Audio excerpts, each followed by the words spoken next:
জগতে সব কিছু শোনার মানুষ মেলে, জগতে সব কিছু শোনার মানুষ পাওয়া যায়, জগতে নাচানাচি দেখবার মানুষ পাওয়া যায়, জগতে হেসে হরিনাম শোনার মানুষ পাওয়া যায়, কিন্তু জগতে কৃষ্ণ বলে কাঁদার মানুষ কোটিতে গুটি মেলে।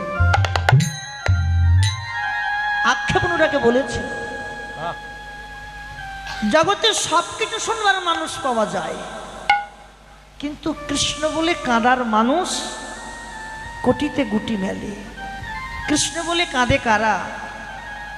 গৌর বলে কাঁদে কারা গো? একমাত্র তারাই কাঁদে যারা গৌর চরণে দেহ মনোপ্রাণ যা কিছু আছে বিসর্জন দিয়ে গৌরকে ভালোবাসতে পারে। তারাই তো দিবারাত্রি দিবা সময় গৌর গৌর বলে কেঁদে বেড়ায়।